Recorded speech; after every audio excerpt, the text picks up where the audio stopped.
Okay, good morning, members, and welcome to the Governance and Audit and Standards Committee. A bit of housekeeping here. Could I introduce myself first? I'm Councillor Leo Madden, I'm Chair of the Committee. I'd like to draw your attention to the following. Safety information. If there continuous fire alarm signs, please evacuate the room and public gallery by the stairwells. Do not attempt to use the lifts. Please assemble by Queen Victoria statue in Guildhall Square. In order to comply with the Guildhall Trust Fire Marshal regulations, if you signed into the Guildhall, please remember to sign out when you leave the building after today's meeting. Live web streaming. May I draw everyone's attention to the fact that this meeting will be live streamed and that the camera zooms in to show the speaker. This is linked to the microphones, therefore can I please remind all attendees to turn their microphones on to speak and then off again once you have finished speaking. Members of the public are also permitted to record the meeting on the understanding that it neither disrupts the meeting nor records those stating explicitly that they do not wish to be recorded. Please be advised that the public seating area is not in view of the camera used to website this meeting. So can I ask members to introduce themselves? I'll start with Councillor Swan. Thank you, Chair. Councillor Benedict Swan, Copner and Anchorage Park Ward. Thank you. Councillor Brown. Good morning, Councillor Stuart Brown, Fratton Ward. Councillor Ashmore. Morning, Chair. Dave Ashmore, Councillor for Fratton Ward. Councillor Smythe. Councillor Judith Smythe, St Jude Ward. Thank you. I'll ask the officers to introduce themselves. Hello, Peter Belf, City Solicitor. Apologies to the committee today for not wearing a suit. I omitted to put one on this morning. Apologies, thanks. James Harris, Senior Local Democracy Officer. Paul Somerset, Deputy Chief Internal Auditor. Julian Pike, Deputy Director of Finance. Richard Locke, Assistant Director for Procurement. James Berry, Solicitor, Legal Services. Apologies, Chair, for being late. Chief Internal Auditor Elizabeth Goodwin. Well, you were here earlier on, Lizzie, so that's forgiven. Okay, thank you, members. Are there any... Oh, apologies for absence. We are one short, but there's been no apologies received. Is that right? So, yeah, no apologies for absence. Any declarations of members' interest? None? Okay, thank you. Can we do the minutes of the meeting of the 23rd of November 2022? Okay. And I'll do them page by page for matters, accuracy and matters arising as well. Okay. Page 1. Page 7. Sorry. Could I just, a little point, James, that I've just noticed in some of the sets of minutes. When the second part, 45, so the apologies for absence. Councillor Peter Harris was in attendance as standing deputy, so was Councillor New. But Councillor New gets himself raised up to being present. But Councillor Scott Peter Harris doesn't. It's just a bit of consistency, that's all, yeah? I mean, either both of them are, or raised as present, or whatever. Anyway, anything else on page 7? Page 8? Page 9? Page 10? Page 10, 51, compliance with gifts and hospitality. The Fortnum and Mason hamper.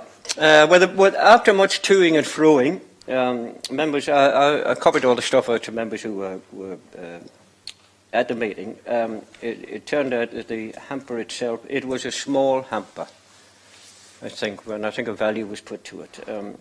But I think it's just, I suppose, for city solicitor, if in future we'd like as much information as possible for anybody who comes to you for advice. Yes. Yeah, because I know you do. Okay, so that seems to have resolved itself. And page 11. Okay. Thank you, members. No problem. Any declarations of interest? Thank you very much. Thank you. Chair, on that matter of the minute about the gift from the port, you say it's a small hamper, but we did look up on the net and they were all quite expensive, these hampers. And did Councillor Vernon Jackson accept the need to be more detailed in his responses in the future? Certainly not in any of the correspondences you've seen, because I copied it out to everybody. But I think, I don't know the background to it as such, and I don't know, and it could well be that the ones that are advertised. This is what I'm assuming, Judith, is that somebody went and got special ones or different ones. So could you give a smaller? I presume, but it was called a hamper. I think this minute isn't quite detailed enough, because we did actually take the trouble, two of us, to look up the value of these hampers, didn't we? And this doesn't look as if we really took it that seriously. And I think the minute should have been a little bit more. It isn't just that we believed the gifts were of value. We actually looked it up. It was easy to look up. We think we did actually come to the conclusion that the recipient of such gifts should be more detailed about it. And I personally don't think this minute quite reflects that. And I'd be happy to have that recorded in our minutes today, rather than... It says the value wasn't known. Well, it wasn't. And then we did actually look it up on the net, and you could see. And it'd be more expensive to have a hamper made up, to be honest. Then I just don't think it looks like we're taking it as seriously as we did. Thank you, Chair. Oh, thank you. Well, I got involved in quite a bit of correspondence, if you remember, on it. Could I suggest then, Councillor Smythe, that we put something in? I hadn't quite finished the amendment here, but in respect to the 14 million hamper that had been gifted to the leader, members looked up the range, and the range of such hampers were from £50 to 6,000, if I remember, something like that. I can remember all the things, yeah. And I asked that in future, where there are gifts to members, more detail is provided. But I too. Did you get that, James? Yes, thank you very much, Is that okay? Chair. Yeah, thank you. Obviously, it was one of the minute it was public information. We found it easily, didn't we, both of us? And yeah.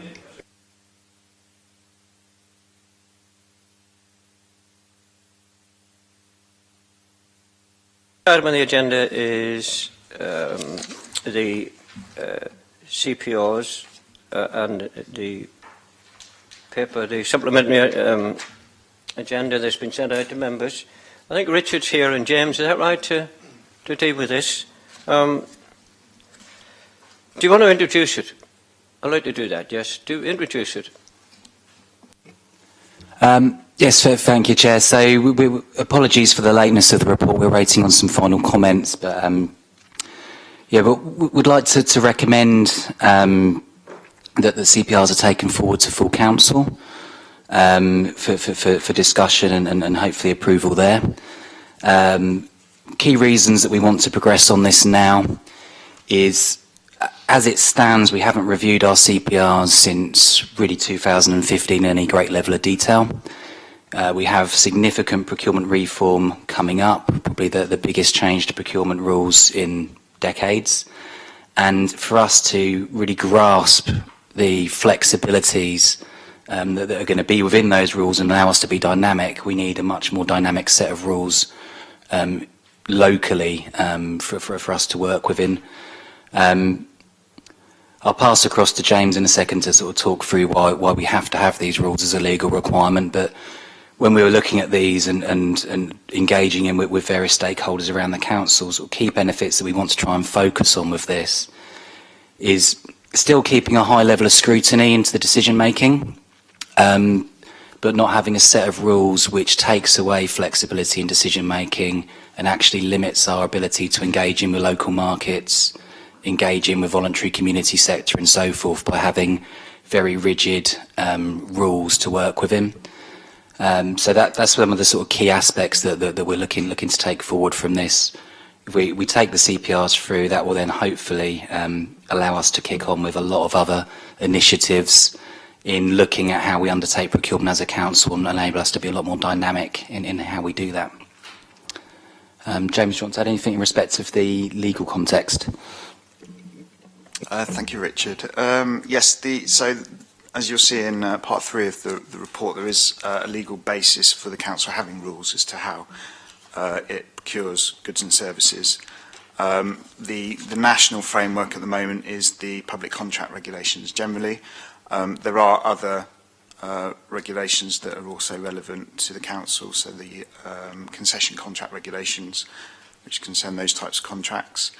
And the other key bit that the council has to focus on when it's procuring is that it's a best value authority, so it has a duty, as 3.2 says, to make arrangements to secure continuous improvements in the way at which it functions, having regard to a combination of economy, efficiency and effectiveness, which may be through procuring contracts. So the rules as are attached to Appendix A have very much been structured in a way to flow through the life cycle, of a procurement activity, which Rich can go into in a bit more detail. But they are really focused on the requirements under the public contract regulations, so those legal obligations that are upon us, to make that clear. And it's also been drafted in a way to hopefully make it a lot a lot easier for officers and members to understand the process. I'm sure you'll agree there are bits of legalese in there, but it is intended to be a much more easy to follow, logical process. Thank you, James. So some of the key aspects, as is set out within the paper, is we wanted to take people through the kind of procurement journey through the rules, so make it a lot easier to navigate. So start at the front in actually understanding, okay, what is the need, how are the different ways in which we can address that need, whether it is through procurement, whether it's through insourcing, whether it's through shared service agreements. So making sure that that is happening in that logical order. Then as we move through, making sure we're doing proper pre-procurement activity, so engaging with the market, engaging with other councils that might have purchased similar things, because that's where we get a lot of value, is all in the planning and understanding what we want to buy up front. Then taking us through the process, so engaging with the market, getting interest from suppliers, inviting bids, evaluating those bids fairly in an auditable manner, going through the award processes that we need to under law and also under our local governance with Gateway, and then also a much greater focus into the back end of procurement activity, which I think was neglected a bit under the previous rules, and certainly James has brought a lot of value to that in focusing on some of the legal aspects to make sure people do then follow through, get the contracts properly executed, and hopefully also put us in a much better place to get much better contract management when we combine that with some of the other initiatives that we're doing on revising the key performance indicator system, for instance. So the idea is people can come to this, they know from the front page, if they're beginning the process, that's where they start. They can then help them to navigate through. What we're going to be doing alongside this is other training. So I've been engaging with SIPFA, and we're looking at a simple course, not to make people in the services into procurement professionals. That's what my function does, not to make them into procurement lawyers. That's what James and Peter's function does, but to help the services get a good understanding of key procurement principles. So when they come to look at this, combined with the training, combined with some good implementation and workshops around this, it should hopefully improve procurement performance for the authority, which I think is going to be key, particularly with the reform coming up. If we're able to increase our competency now and get to a better position, then we're going to be in a much better place to react to those big changes and grasp those opportunities. I think that essentially captures the key aspects that we wanted to put across in the report. So happy to pass across for questions, Chair. Well, Richard, thank you, and James, thank you very much for that. I have a few questions. I'll come in a minute with it. Sorry, I picked up the hard copy this morning, but I had to read it online, so I'm not the best person for reading things online, and I may have missed things. But what I did do, I looked at the old contract, or the old papers that we had, because I think I've been involved in drawing those up many years back.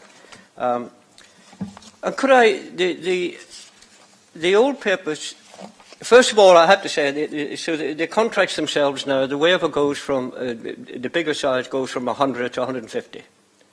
Is that something, is that a local decision, or is that something that's in law somewhere? That's a local decision. The reason we've put the 150 is because the first statutory threshold, which isn't a local decision, that kicks in at £213,000, £447. So that includes for VAT. So that gives us a bit of a buffer as to when we get engaged. It also enables the services to have more flexibility in how they contract and commission, and it also gives us a bit more flexibility in my own teams in terms of how we deploy our resource. So it's just moving the threshold up by that £50,000. It still keeps us the buffer in respect of those high risk procurements, but doesn't mean that we're getting engaged into things at a lower level where there's a lot less risk, and we should be giving the services more freedom to procure and contract. Okay, thank you, Richard. I personally have no problem with that. You know, I mean, it was 2015, I think, the last time we really, this is the papers I have in front of me. Consultants. Now, the last one actually said, and I do remember some discussion around it, we were concerned about the sort of revolving doors of senior civil servants and senior public personnel going, you know, from one bit to another. And it does say, no ex-employee of the council or any other public body covered by the small business enterprise shall be engaged by the council without the express consent of the city solicitor and the service right responsible for human resources. I couldn't find that in the new papers or anything. There's mentions of consultants, obviously, but I couldn't find that in the new one. But have I missed it, Richard or James? No, that's not dealt with in the current rules. Is that to do with the exit provisions? I believe the government was going to bring in provisions where there was a limitation on returns back into local government. And my understanding was that those provisions didn't actually come into law ultimately, but that is something I could review, obviously.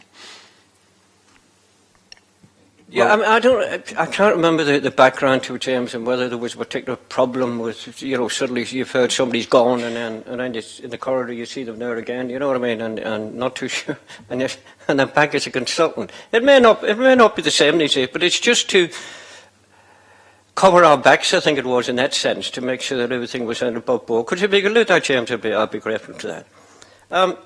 There's a bit in the old one, public-to-public cooperation or in-house bidding. Now, I think we have a policy decision to seek to in-house bid. If it doesn't, you know, if it doesn't stack up, then we don't do it. But again, did I miss something in the new report on in-house bidding?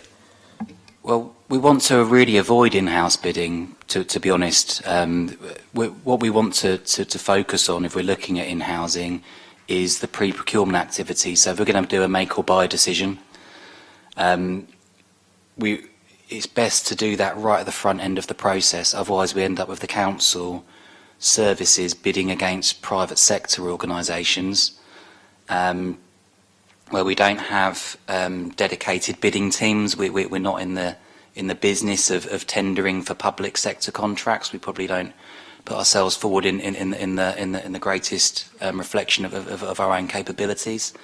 Plus, it also adds a lot of risk and complication to the whole aspect. So within the new rules, what we're seeking to do is bring that much further forward into the options appraisal.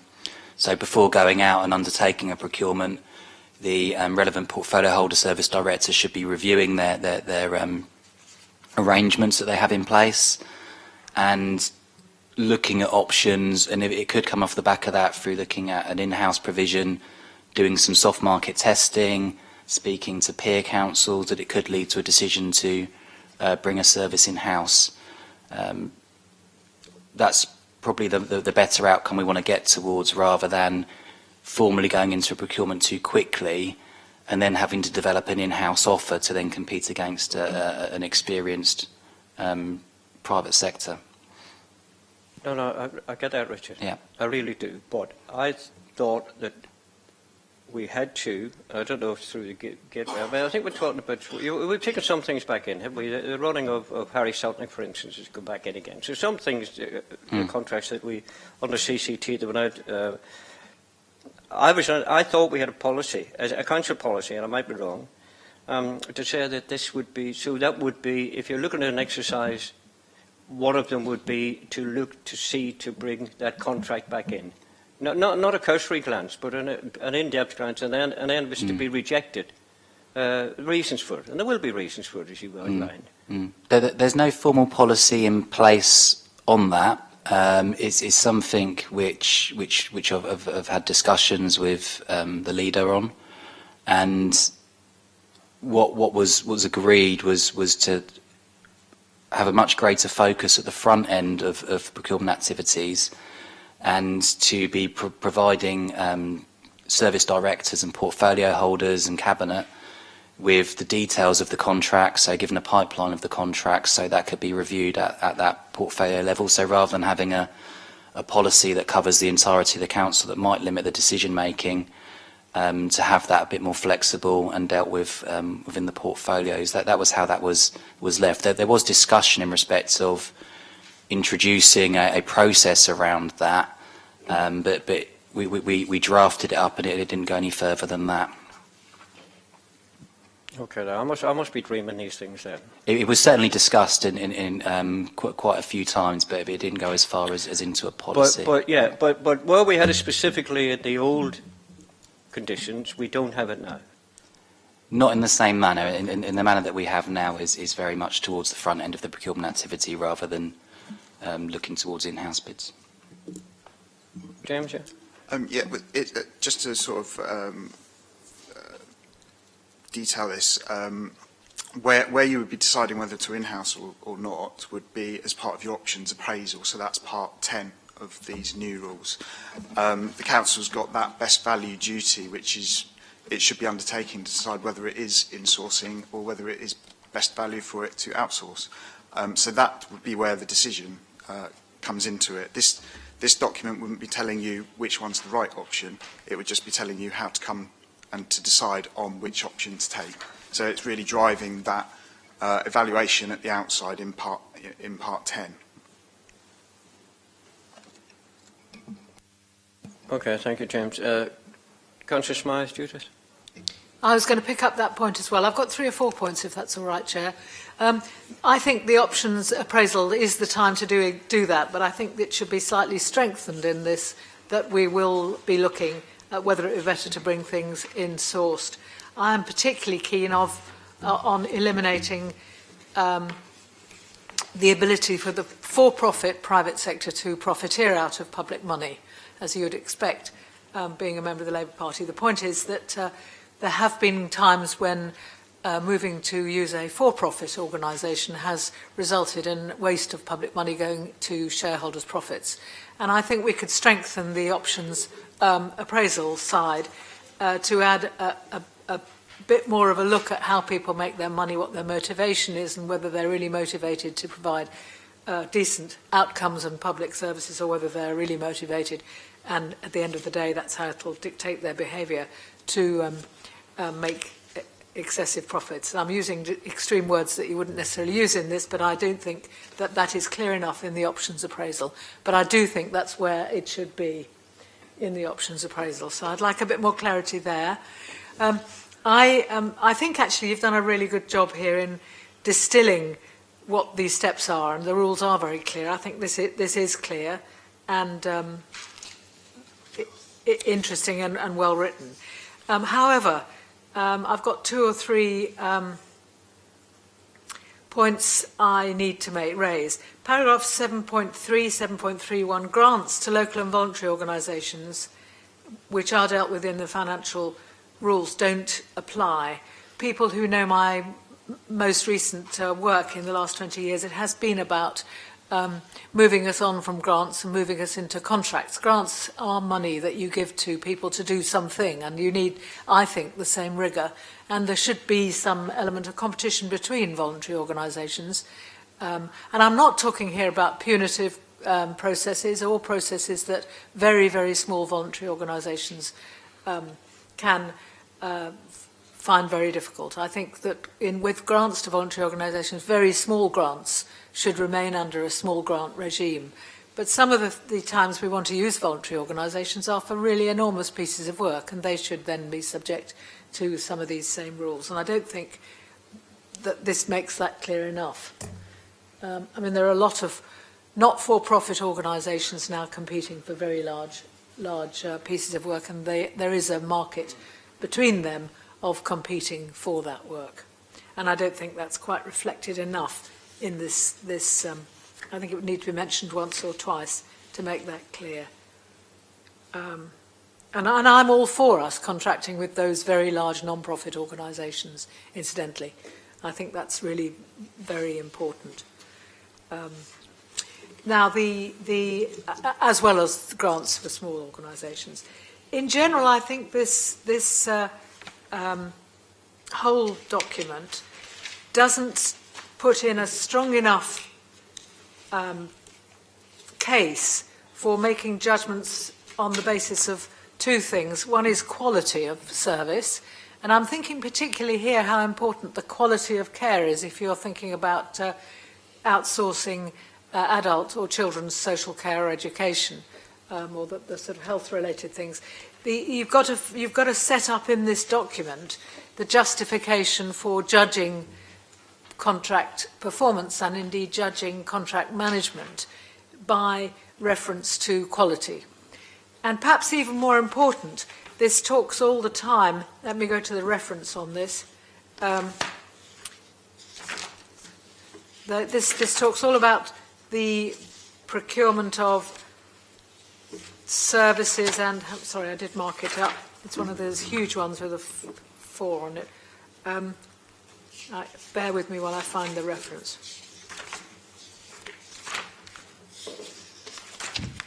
I can't find it. There's too much, there's no real talk about contracting on the basis of outcomes, rather than contracting on the basis of a service, a thing, a period of work. And very, very often, in the social care particularly, one is looking for a contract, might be quite a lot of money, it might be over quite a long time, but it's not just about the thing you provide, the number of nights stay, the number of activities provided, but the actual impact on outcomes. There are lots of areas in social care where you can, go on doing the same, banging the same old drum for a long time with no effect at all. And I want us to get away from that. We need to get to the point where providers of service, particularly in social care and in children's care, can move towards individual budgets in some cases so that people themselves define what would make a difference to them and what wouldn't, and can define the service. So we're less and less interested in that case of saying you've got to provide this number of day centre places, you've got to provide this number of night stays or this many classes, but you've got to actually show evidence of impact on people. And the fact that an individual may decide that actually visiting his grandmother once a week is miles more important, then the judgment is that that makes a difference to that person's individual life, not that it's listed on a list of possible services. And I think with this actually does take us a little bit away from that. And I was rather disappointed in that sense. It seems a little bit old-fashioned, and it seems that it doesn't necessarily align with what people are trying to do in the best social services departments about adult and children's care in the two departments, which is about getting to the bottom, service providers getting to the bottom of what would really make a difference to that individual and what would make that individual have better outcomes in their life. And I think that's what I would want us to lay out in a few places in here, but particularly on some of these 4.622. I couldn't find the reference. I did ring it, but we need to be able to set up our contract rules in a way that allows us to monitor success or failure on the basis of outcomes, not just on the basis of a good service is provided.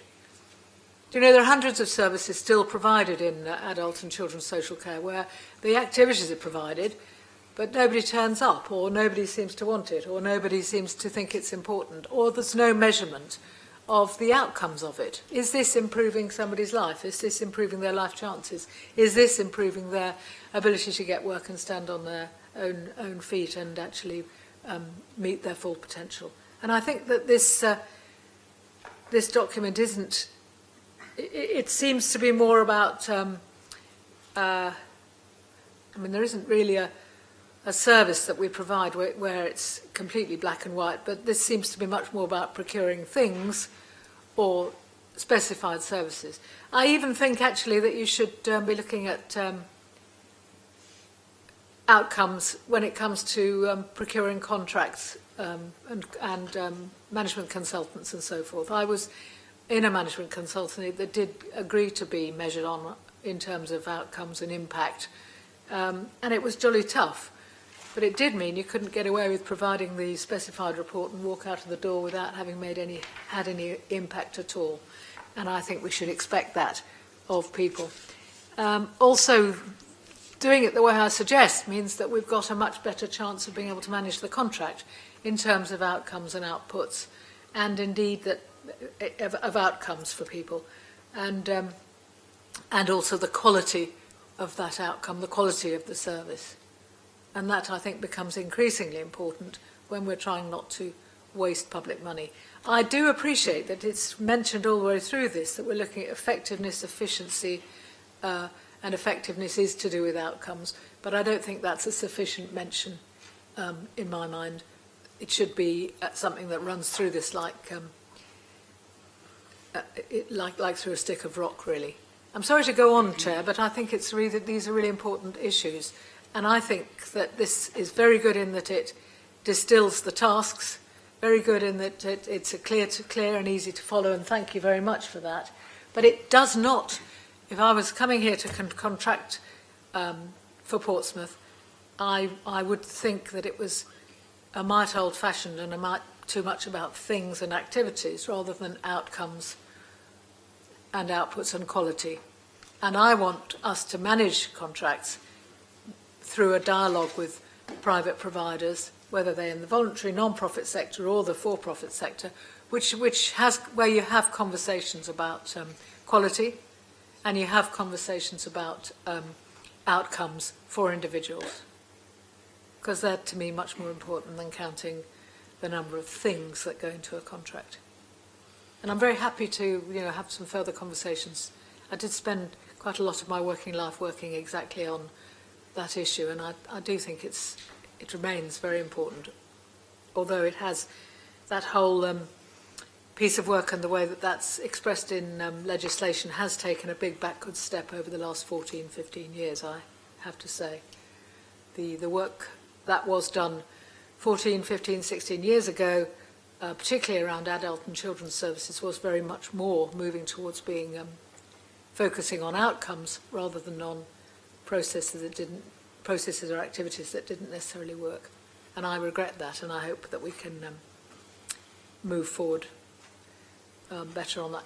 And there's nowhere a clearer example of that than the scandalous contracts that are being looked at the moment to do with PPE.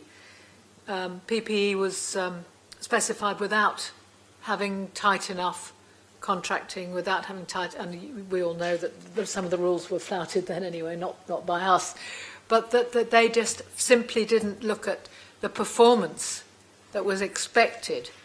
And that performance can change as more things are found out. I would have written a contract there that said this has got to keep up to date the changes in regulations about what is effective PPE, and the contractor's got to do that, not just, buying stuff that became out of date and obviously wasn't any good. And I noticed with horror that they're now having to pay out to get that PPE destroyed. And I mean, that's the kind of horrific example of a public sector contract that we must absolutely avoid ever even going near. So that's the reason I want quality to be in there. Quality and the ability to respond to changes in research during the life of the contract, which might challenge the quality of your original thing that you agreed, and the whole business of outcomes for citizens. Sorry to go on so long. Thank you. Oh, and there are lastly, a tiny thing. There is something at the end that says on paragraph 4.1.1 there's something obviously not been put in that needs to be put in. So these are clearly a draft, and I'm sure that'll be put right in the full. Before I bring you in, Councillor Wayne, do you want to answer those points? Certainly. I come from a different angle on that than you do. I mean, outcomes are important, clearly. But that would be part of the process, wasn't it? You would tell people what you want. Doesn't say so in here clearly. Well, it did to me. I mean, it's just the...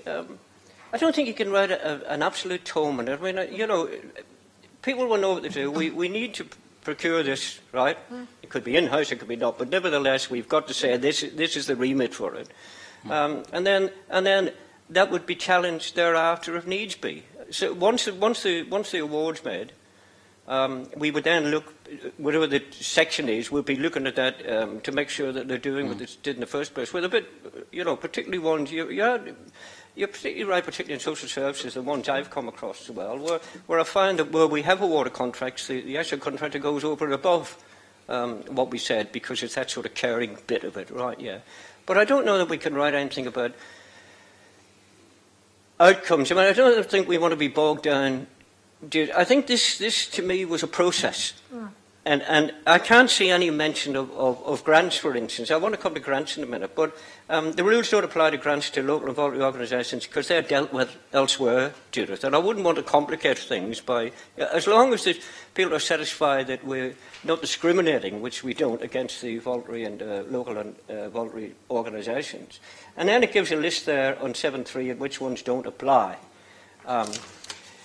In relation to the PPE, and of course it now turns out to be a scandal, but in that sense, but we when we actually, as an organisation or as a committee, sat down and looked at it, we had to waiver a lot of stuff because it had to be done there and then. Yeah. So in a way that the PPE had to be done there and then, and if somebody else is concerned that it wasn't handled properly. And I think I can accept circumstances where that's going to happen. There needs to be an explanation for it, clearly, and we have accepted in the past, you know, in previous meetings that there was a need to do something urgently rather than go through the process. But I don't have any points on the... I'm happy with 10, by the way. I've now seen it, and it mentions in-house.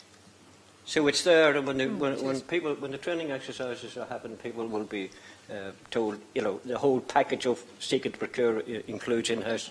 But I don't know if you want to answer any of those points, Richard. Yes, or please. James. Yeah. Well, first of all, thank you, Councillor Smythe, for those points. Really good points that were raised, and to yourself, Chair.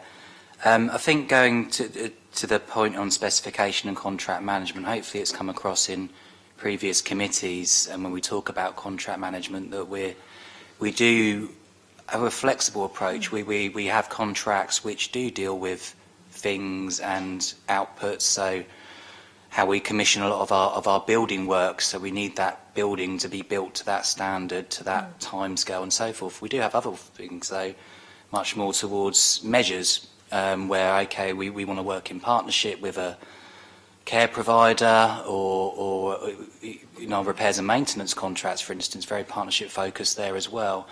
I think within this, what we need to be mindful of is that this set of rules is should be relatively straightforward, neutral set of rules that allows for flexibility to do the right thing for that service at that time. So underneath this, we'll be reviewing our governance process, so our gateway and other bits and pieces. That's where it allows us to act dynamically and ask the right question for the right service. So certainly, as we start to revise those, whether that's in respect of the options appraisal aspect, that's where the detail and the dynamism will come in, and how it will talk more to the specific area, rather than trying to get it into the rules, because otherwise the rules will end up becoming too focused onto one area rather than another, and potentially limit decision making. So that's the idea. I do think, though, looking at the section on specification and contract management, it would be quite simple for us just to add in a couple of words there that talk around outcomes in respect of how we devise a specification, because I do think, taking your point there, Councillor Smythe, it talks probably a bit more towards the traditional way of doing things. And I do think the CPR's can set a tone, but probably the key aspect I'd suggest that we focus into this is that as we look at the documents that underpin this, which is the actual governance documents underneath, which is where we engage with the services, this essentially is just the top level framework. The decision making and how we do the procurement all comes from the stuff that we do underneath. We can follow a similar thing in respect of grants as well. Grants, if it's a pure grant, it shouldn't come under the contract rules because it shouldn't be a contract. If it's a contract, then it's not really a grant anymore. And I think what we'll need to do off the back of this, and we've been working well with Jules on this point as well, looking at financial rules, is help the services to understand what is a grant versus a contract, when is the right time to turn the grant into a contract. And a key thing we're aiming to do with these flexibilities in these rules is enable us to get into the midpoint in working for a provider where we want to hold them to more of an outcome-based specification and service levels, but we're not quite ready to tender that service yet. Because under the regulations, there's a higher level threshold. It will hopefully enable us to have more flexibility there, but we do need to, in the background, I think, come up with some additional guidance to services. But I think that needs to be flexible and something that's underneath this broad framework of the CPRs. Thank you, Richard. Judith, you want to come back? Thank you, that's very clear. I think the use of the word outcomes, I don't say peppered sounds wrong, but put in especially where you suggest, but also elsewhere would be helpful. So I'm not suggesting changing this. I think the distinction between the rules and what goes on underneath the rules would be a helpful thing to clarify a bit further. The other thing that I was going to raise was the question of the social value the wider benefit you get from a provider who offers to employ locally, for example, who we know has a good equal opportunity policy, who we know is going to follow the law and is going to employ people locally and train people locally, possibly needs a little mention as well in here, because we would be more interested for people who are going to offer additional value to a contract, and that isn't mentioned in here. So I'm certainly not talking about complicating this. I'm talking about making sure that it really can attract the best contractors, frankly, when they come to look at the rules.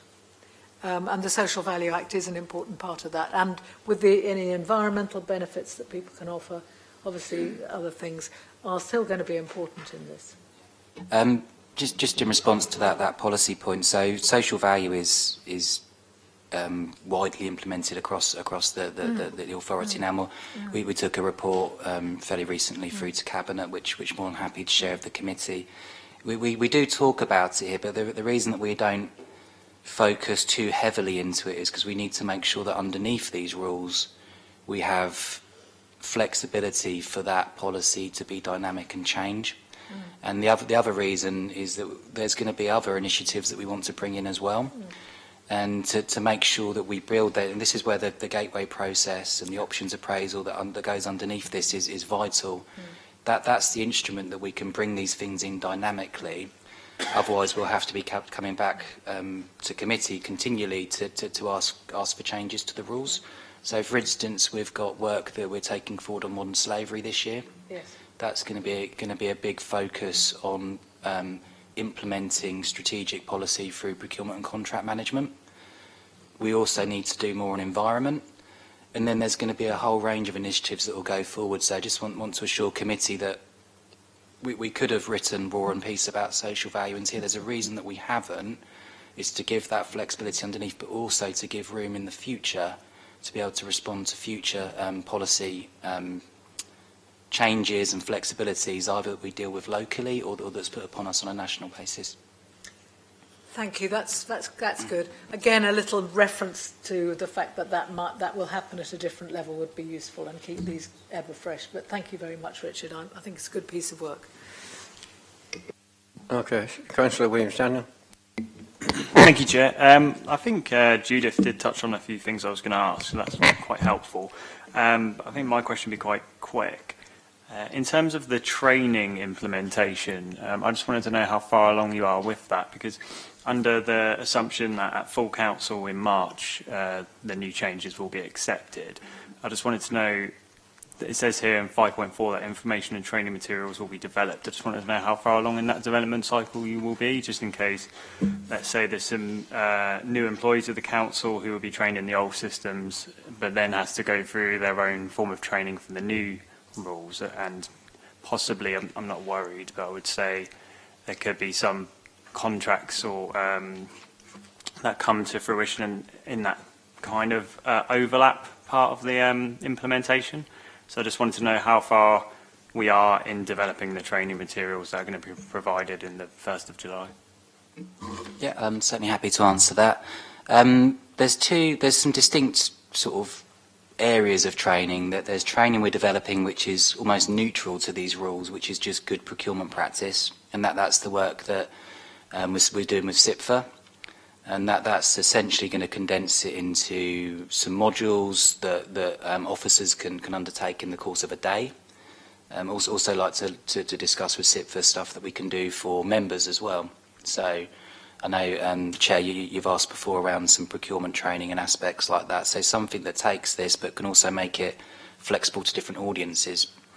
So that's one aspect that we're doing with SIPFA, and that's kind of neutral to whether these rules get taken forward or not. That's just good procurement practice of going through that procurement life cycle effectively. Alongside this, though, which we're also going to be developing, is dusting off the e-learning package we had previously, which is much more just around more black and white application of these rules. So what do the rules actually say, and directing people to the right places for advice.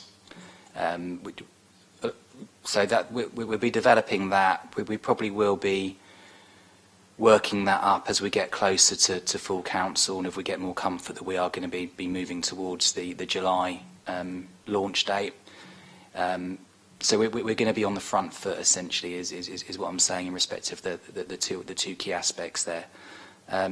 Another thing that we need to do as well, we've been through Directors Board,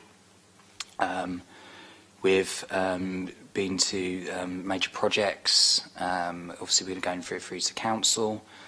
But once it's looking like this is all going to be going ahead, myself along with James and his team, so people from my senior team, will be going to all of the service SMT and portfolio meetings, and hopefully from that what we'll also put in place is that procurement and legal will come jointly on a quarterly basis to those SMT meetings. So hopefully from members, directors, senior teams in portfolios through to the people that are actually at the coalface doing the management, we want to make sure we cover all of those bases, so we've got understanding, buy-in and skill sets being developed in that period. And it's part of an initial piece of work. If we get that culture in place, when the procurement reform comes in, so I'm a bit of a broken record on this, but it's very, very important. When it does come in, we're going to be in the right place as an organisation at all levels to really grasp that and become a leader, rather than run a risk of the new rules coming in and we just don't exploit any of those flexibilities. We actually do the opposite, and we tie ourselves up in knots that stop us getting near to acting more commercially and more in the interests of our local communities. Perfect. That's what I wanted to hear, just basically that we're going to have that experience there, so we can compete with whoever we need to. Yeah. Thank you. Okay, thank you. Any other questions from members? Okay, can I just make a point? Could I say that comparing the old papers, Constitution Part 3A, and the new revamped ones, I think it's absolutely fantastic, and I congratulate you on producing a document. I think it's one of the best I've seen in years, a rewrite of something which actually makes sense and it leads you from one thing to another. So well done, and congratulations to that. Now, I'm not saying it's gone through yet, but I'm saying from where I'm sitting, I was very, very impressed. Thank you, Chair. And it made it very easy for me to read and almost understand. I have to say, Chair, it's actually James who's written the rules. I've inputted into lots of the workshops and assisted, as has Jules from Finance and others. But I wouldn't. You're the one introducing it, Richard. I wouldn't take any credit away from yourself, so I'd leave it there. Yeah, and Thank that. you. Now, members, there's a few bits to be. There's a few more words to be put into it. What I'm going to ask our members, happy to accept it with the other words to put in it, but it's how we get the words in order to stick to the time scale that you want. Because our next meeting, I think, is March. All right. So I think it would be. I think if we can clear this today, but somehow would members be happy to be emailed words so that there's any and agree to it or not agree to it or seek to change it, but hopefully agree to it. And then we can proceed with it. Is that okay? Thank you very much. So could I ask members whether they agree with item 4, the procurement, the newly drawn up contract procurement rules? Happy? Happy, thank you. And thank you, Richard, and thank you, James, and everybody else that was involved in it. Thank you very much. Okay. Yeah, could we move on to item 5, Treasury Management Monitoring Report for the third quarter of 22-23. Julian. Thank you, Chair. Yes, this report is before you is the Treasury Management Monitoring Report for the third quarter of 22-23. It is for noting, and we bring it to you because it's best practice for us to report the Council's Treasury Management activities to you on a regular basis. Sorry, excuse me. The report outlines in para A2 one exception where a Treasury Management limit was exceeded for one banking day, but in all other respects the Council has remained within its Treasury Management policy and all of its indicators that were set by the Council on the 15th of March 22. The exception I've referred to occurred on Friday the 2nd of December when a £5 million deposit was made with a bank based in Asia. This had the effect of increasing the total amount deposited with that counterparty to £29 million, when the approved limit for that counterparty was only £26 million. The error was identified later the same day, and immediate action was taken to arrange the return of the deposit, which was returned to the Council the following Monday on the 5th of December. The leader of the Council and the chair of this committee were notified of the error in December, as required by the Treasury Management Policy. The overall Council's position for Quarter 3 budget monitoring position is still being compiled, but interest earned on deposits continues to run ahead of budget due to 9 interest rate rises over the last 12 months and is expected to show further improvement compared to the Quarter 2 position, which reported a £2.5 million favourable variance on interest earned. Happy to answer any questions, Chair. Thank you very much, Julian. Thank you. Could I just remind me, under 2 there, whilst the Council's portfolio of investment properties that don't come under Treasury Management, we do have the reports, Julian. What do they come under? They do, and they're produced by Tom Southall, who reports to Cabinet, I think it's on a number of, I'm not sure if it's twice a year or 4 times a year, but he reports separately performance of those investment properties portfolios. We do. It's mostly external audit that bring them up with us, isn't it? Yeah. Yeah, it certainly figures quite largely in the valuation of the fixed assets on our balance sheet. So yes, it's something that they focus on. I did have a bit of a laugh, I have to say, about the 5th of December thing, the £5 million, but it resolved itself. Judith, Councillor Smythe. I would quite like us to see and GASC this report that we don't get about properties, but I'll just leave that with you, Chair, because I know you get it in Cabinet, but I do think it's something we should be looking at as well. I'm not on Cabinet. I know. But so I would like to see that.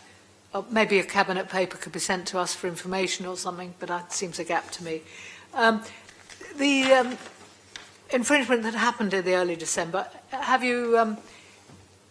how did it happen, first of all? And second of all, have you put in measures to stop that happening again? I appreciate it's been resolved now, but nevertheless, I just wanted to know. Yes, Chair. Yes, Councillor. The background to it was what should happen is before any deal is concluded, the loans register should be referred to check 2 limits. One is the geographic limit for where for the area of the world that we're putting the funds into, and the second one is the counterparty limit. That is maintained in the loans register on a real-time basis. What happened on this occasion is the person relied on their recollection as to what the geographical limit was, and they were correct in that recollection. They then used their recollection again to confirm in their own mind that there was also satisfactory headroom within the counterparty limit, and they went ahead and made the deposit. They then updated the loans register, and the loans register immediately flagged to them the issue. They have been reminded formally that they are required, and as have the rest of the team, that they are required to check the loans register before entering into any deals. I think it's fair to say, and the person responded positively and said they've accepted that reminder. But to be fair, what they did go on to say and said even without the reminder, they'd learnt the lesson and wouldn't be making that mistake again. So, and then the second thing that we've put in place is what used to happen, or what previously happened, there was a monthly review by the technical and financial planning manager of all outstanding deposits in the loan register. That has been switched now to be a weekly review, so we've increased the frequency of monitoring as well. Thank you very much. This makes me think that it would be really good if the officers could sit at the side. I'm getting quite a crick in my neck trying to make eye contact. Okay, thank you. Well, all the members could be sitting up here. I don't know, one thing in the other. I find it very frustrating sitting down there as well at the meeting as well, Judith. I'm with you on that one. Any other points, members, or questions? No. Can we then recommend that the Council's Treasury Management Initiatives in the period up to the 31st of December 2022 set out in Appendix A, and 2, the actual Treasury management indicators as at 31st December 2022 set out in Appendix A are noted. Okay, members? Thank you very much for that. Thank you. Thank you, Julian. We now come to item 6, Internal Audit Performance Status Report to the 10th of January 2023. Lizzie. Thank you, Chair. The report is the progress report stating the position of our audits and obviously bringing forward any narrative around the audits that we have completed since the last reporting period. I'm not certain why on your printed copies on page 29 why the pie chart doesn't come out with the pattern that is contained, but just to clarify, in relation to the 53%, those are the items that have been finalised. We have 20% that is outstanding, 19% is in field work, and 8% is in draft. We should be on target to complete the plan as proposed, but there is a flux in work that is outside of our normal remit in relation to internal auditing, and we've also had an influx again in grants since this report was drafted. So the content in here, happy to answer any particular questions. It will have audits that have been completed along with any other follow-ups that have been completed. Chair, if you're happy, I'm actually going to leave it at that and actually take any questions that may arise from the audits that are contained within. Nothing else specifically to raise with you. Okay, thank you very much, Lizzie. I did have something. I did these papers a few days back. I can't. I just look particularly at the critical ones and the high ones rather than the other ones. On page 35, direct payment, Director of Adult Social Care. Fairly minor stuff, I think, in a way, was it? But there wasn't a lot of money changing hands. I just wonder if you've given it a bit of a high profile, and I thought it didn't quite deserve it in that sense, that it's not lots of money, but things hadn't been acted out properly. So, I don't know in future whether these things have been resolved, aren't they? The one, of course, that concerns me, and of course will concern Councillor Smythe, we've been around here before, is the home to school transport on page 36. The problems we had in the past was the fact that the drivers weren't being checked. You know, and I presume then the assistants or people sit if in minibuses or whatever hadn't been checked. And I'm not too sure that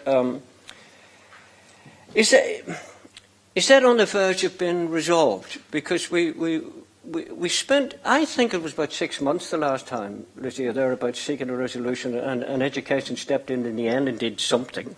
But is it in the point of being resolved? Because I don't think we can have children being driven around the city with people who haven't got or properly vetted. Chair, in relation to your comment around the direct payments, we've included that narrative because there are still 3 high risks opened, but actually wanted to paint the picture that, as you narrated, the issues that are outstanding are reasonably minor.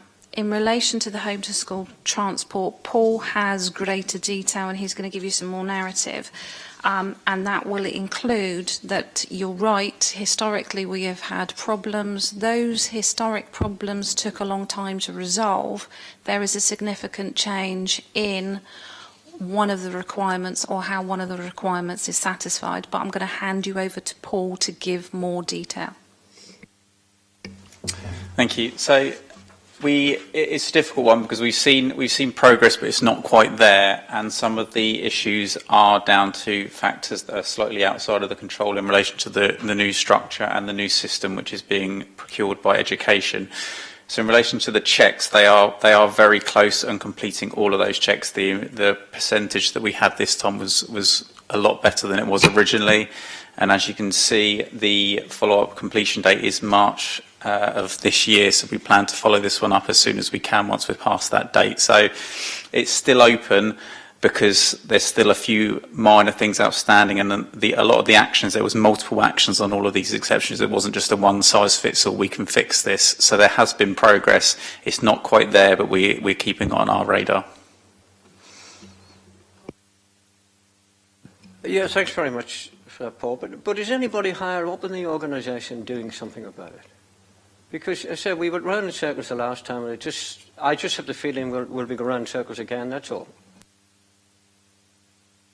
Sorry, and just to come back on the DBS, there was still an outstanding DBS ones, so that action is still open, and we will follow that one up. On the senior manager. Chair, in relation to senior management, the reports do go through to the director of this particular service, which would be Mr. Samuels. A copy is also given to the chief exec, and education have visibility and sight. There has been changes, and I think we need to quite rightly keep focus in relation to this, because it seems to take a long time to resolve itself, and then obviously clearly what we're presenting to you again is that there is another similar issue that we can't really afford to have moving forward. So it is on the relevant tables. Whether this committee would like some visibility from those individuals, particularly perhaps the director or the assistant director, but all relevant parties at a senior level will be aware that there is an outstanding issue to which they are working on. Thank you, Lizzie. Judith? I'm glad you raised that matter, because I was going to do it in a very similar vein. I still dread the headline that says we've been wrestling with this for several years and still haven't done anything. If the full horror of the risk was to come about of a potentially vulnerable child being harmed in school transport, home to school transport, I hope that through these minutes and through you, Lizzie, we can tell everybody that we are still very worried about this. It only takes one, and I know that's one of the reasons why this is a difficult thing to get the system right, because taxi drivers come and go, vehicles are different, and there are a lot of variables here. But it does only take one, and it doesn't look good, the fact that we and others have been looking at this for several years. One of the issues to perhaps revisit is when this historically came on the table, it wasn't identified, I think it was probably during the audit process, that there was a vast majority of those who would undertake the home to school transport routes who were taxi operatives who would have been registered within our area. And one of the significant changes is there is a large cohort of those drivers now that no longer get their licensing directly from the authority. So the authority could rely upon, and it did a reconciliation between the data sets. Now we're going obviously to outside parties, that coupled with the layers around significant changes in the staffing structure has compounded and resurrected the ability to be able to verify that we have the relevant DBS. So we had a good mechanism that got put in place historically. That unfortunately has changed, as I said, solely on the basis that it's no longer the authority required to issue the licensing for a cohort of our current drivers. I do understand, Chair, that quite a number of drivers have come down, for example, from Wolverhampton, a city I know well. But if I was a driver who, for one reason or other, couldn't get work in Wolverhampton, I'd come to somewhere like Portsmouth and I might be a very high risk. I think the fact is that we would take the rap if something happened to a child, regardless of whether that person had been registered to drive as safe in Wolverhampton. And I don't think that's a satisfactory answer. I think we have to require to see the DBS checks and overcome that difficulty. Yeah, I think you're absolutely right. I mean, the issue's been raised many, many times at licensing. And it is an issue, and it's mainly Aqua, isn't it, to Aqua drivers, as I recall. Although there's a presence here in the city, you know what I mean? So it shouldn't be... What we are told, or what Aqua tell us at meetings, is that they cooperate when needs be, when council asks them questions on the various drivers in this. So hopefully some... Problem is, as we established before, there's licensing involved, there's education involved, and it's that cross thing that seems to complicate things. But this is due to be implemented. I think we can leave this to the next meeting in the hope. But could someone refer up to say that we are very concerned as an authority that some children may be driven around the city with drivers who haven't been vetted? And just for clarity, it's the evidence of their DBS. And Councillor Smythe, I take on board your comment around the acceptability and this scenario not being acceptable. The narrative around where we were able to obtain that evidence, as I said, is hindered because we're now having to go outside and then we're engaging with third parties, i.e. the suppliers, in effect, not necessarily the individual drivers. I think we have to continue with our, generally good relationship with Aqua. They've expanded recently, taken over another firm. They're terrifically important to us on this work, and they should respond. It is their responsibility who they employ, isn't it? Or have I got that wrong? I was going to say, can I clarify as well? I don't think we would have to hand which operator it is, and I know you mentioned Aqua, but I can't confirm whether that is accurate or not. I know they are likely to be one of the suppliers, but it's not. I'm not highlighting at all that it is Aqua that is causing problems. Oh no, the problem is, you're absolutely right, people who are registered outside the city, and therefore we've got no control over them, and we have to go cap in hand, if you like, and ask for information in relation to particular drivers. But can we see what happens for the next meeting? Is that okay, members? Yeah, thank you. Thank you. Internal Audit Performance Status Report. I recommend the committee notes the audit performance for 22-23 to the 10th of January of this year, and secondly, the highlighted areas concerned in relation to audits completed for the 22-23 audit plan, including follow-up work performed. Is that noted, members? Thank you very much.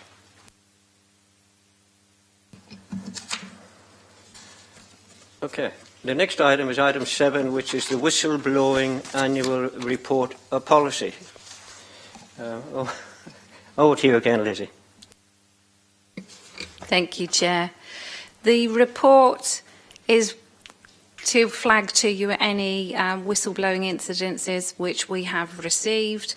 Obviously, anything that is received, the content may be that it needs to be referred elsewhere. The policy is also attached because it is healthy that we revisit on a regular basis. The structure that we have in place for whistleblowing is pretty comprehensive. You can see that we've had a decrease since the previous year. However, we've since received additional whistleblowing, which is outside this particular reporting period. So there are no significant amendments. There were some amendments made following last year's presentation of this report, which we fed back into the policy. There are no other proposed changes for this year, and there are 3 incidences which are contained within the appendix. There is limited information that we would be able to provide, but if you have any general questions around the content of Appendix A or the policy itself, happy to answer. Can I say, first of all, thank you for the policy documents again. I've seen them many, many times, but I think it's important that they are repeated every year and members can have a look at them, and particularly, the process on whistleblowing. I wouldn't expect too many whistleblowing anyway because of because of COVID and whatever. The only one that intrigued me, and the only one that I've heard been treating, is I suppose, the one about the secondary employment. Well, the person now I've been told this is somebody who worked in a pub or doing something in the evening or whatever. During sickness, of course, used to be a sackable offence, but, well, we're getting a bit soft as an authority. Not necessarily here a sackable offence, but where I used to work, it was a sackable offence. If you said you were off sick or whatever and were seen doing other work, or involuntary work. But however, it's the allegations of bullying, and that's interesting, isn't it? And that's still under investigation.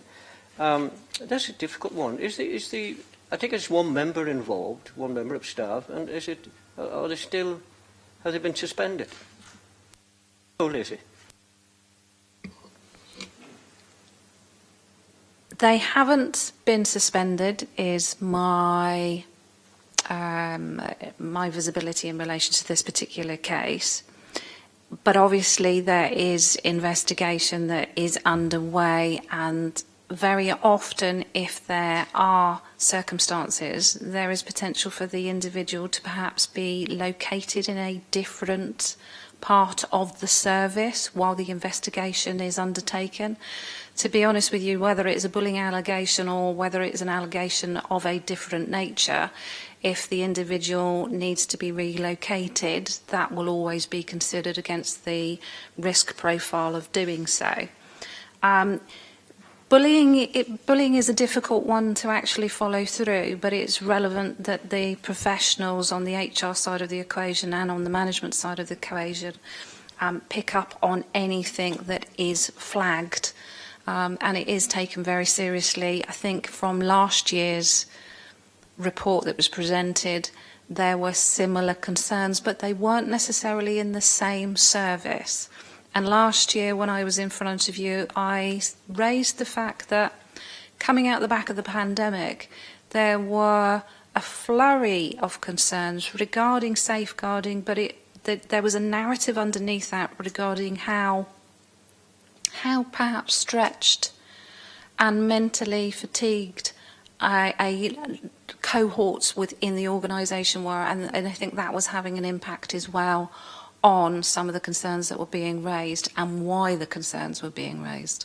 But there was a large piece of work undertaken by 2 directorates, adult social care being one of them, to actually deal with concerns of this nature. Okay, thank you, Lizzie. Members, any questions or points? No. Judith? Councillor Smythe? Just to follow up on that, and are things getting better, therefore?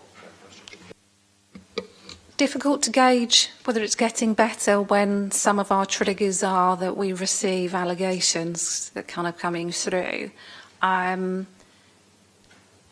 think we'd probably need to do a little bit of work to see the evidence that would support that it is definitely getting better. I think the fact that there were communications and there were various workshops, and then we envisaged there would be perhaps an additional little flurry of concerns being raised because of the support and the narrative that was presented.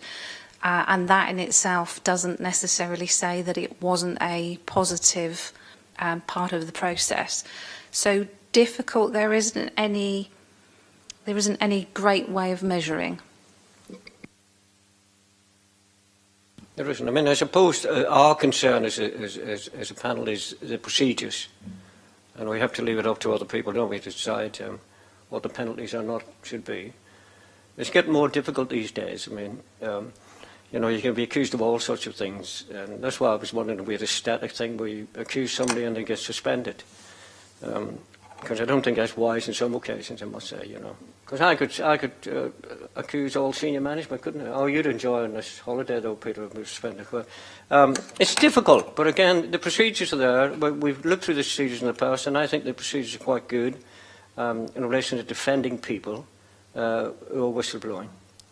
Or coming up with whistleblowing, which may not come to fruition, or may be something false. I've had whistleblowers coming to me, not in this authority, but in the past, people I worked with were allegedly doing some. And when the investigation took place, it was just bravado. It was just saying things, you know, that made them sound good in the pub or whatever, you know what I mean? So it's not necessarily that. I'm not saying that suspension should be, we have to leave it down to management to decide what to do, but, you know, the other thing is because there aren't many reports, which again is a good thing, isn't it? Or is that a bad thing? I don't know. Anyway, thank you. Councillor Smart, just to follow up on the concern raised in relation to an undeclared secondary employment, if there really was a secondary employment, I am surprised that we haven't taken further action, unless that secondary employment has been completely discontinued and can never start again. Certainly when I was managing a housing association, that would have been a sackable offence. Without going into detail, there is always wider context. So whether the individual was part-time, whether the secondary job had a significant impact on their ability to perform their main job. So there is always wider narrative. If it is felt that actually, no, it is having a significant impact, it is inappropriate, there are certain roles where you wouldn't, but action would be taken. I understand that exactly, but people must expect us to ask questions when it's not explained.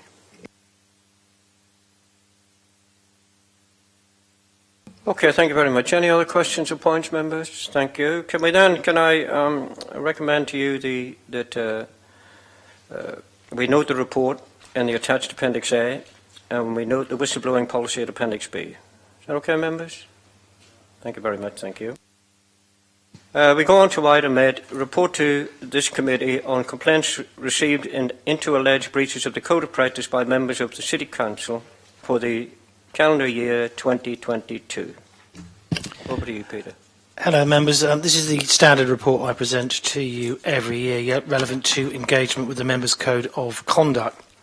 Before I deal with the matters raised during the course of the municipal year, could I merely ask you to look at paragraph 2.3 and indicate that I would seek a recommendation from yourselves to thank the independent persons who are assisting me in this process.